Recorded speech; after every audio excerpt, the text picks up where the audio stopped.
A cruiser that thinks it's a street fighter? Meet the Vogue CU530.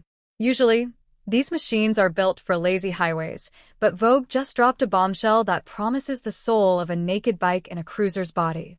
I am Ava, and today we're deconstructing the sales king to see if this new generation is actually a revolution or just a loud exhaust. Let's ride. At first glance, it looks muscular, almost aggressive. But the moment you swing a leg over, you realize the ergonomics aren't traditional. The center of gravity is incredibly low, yet the reach to the bars feels active. It's a strange, exciting tension between comfort and combat. It doesn't just sit there. It feels ready to pounce. Just look at the stance of this machine. It's dense, muscular, and unapologetically modern. Vogue calls this the Panther aesthetic, and you can see why. The front is dominated by those aggressive LED Panther eye headlights that give it a predatory, tech-forward gaze. The fuel tank isn't just a container. It's a sculpted piece of industrial art that flows seamlessly into a low-slung, premium-textured seat. Notice the attention to detail in the matte finishes and the exposed frame. It gives off a rugged, factory-custom vibe without the high-end price tag. But it's the silhouette that tells the real story. By pulling the mass toward the center and keeping the lines tight, Vogue has created a cruiser that looks fast even when it's standing still. It's a masterclass in neo-cruiser design, proving that you can have the heritage look with a sharp 2026 edge. Here is the game changer, the active variable exhaust system. With a simple valve adjustment, you can switch from a civilized city hum to a raw, deep-throated growl. It's not just a gimmick, it actually manages back pressure to optimize performance across the rev range. What truly separates the CU530 from the crowd isn't just one feature, it's the sum of its engineering parts. Heart of the matter? The KL530, 525 cubic centimeters, parallel twin engine. Vogue didn't just chase horsepower. They optimized the torque delivery between 3,000 and 7,000 revolutions per minute, exactly where you need it for that signature cruiser pull.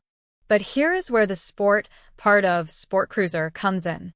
It's equipped with a traction control system, TCS, as standard, a rarity in this segment, and a slipper clutch that makes downshifts buttery smooth, even when you're riding aggressively. And let's talk about that TFT color display. It's not just for show. It features full smartphone mirroring and tire pressure monitoring. While the competition gives you basic dials, Vogue provides a digital cockpit. It's this combination of raw torque, active safety tech, and premium electronics that makes the CU530 a different breed of machine entirely. It's smarter, safer, and frankly, just better equipped. This is where it gets crazy. The handling is flickable. Thanks to a revised rake and high-performance radial tires, the CU530 carves corners with the agility of a 500 cubic centimeters naked bike. No heavy steering, no dragging floorboards at the slightest lean.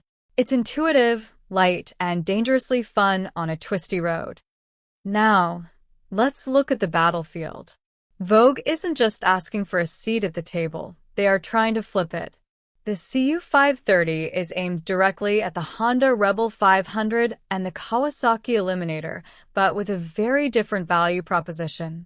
While the Japanese giants rely on their decades of heritage and safe designs, Vogue is offering more tech and more power for significantly less money. When you compare the raw specs, the independent variable exhaust, the standard traction control, and the superior torque figures, the competition starts to look, well, a bit dated. In the eyes of the modern rider, heritage is great, but performance and features win the day. The CU530 positions itself as the smart choice, the bike for the rider who values engineering over a brand logo. It's not just a budget alternative anymore. It's becoming the benchmark for what a mid-size sport cruiser should deliver in 2026. So, is this the future of the segment?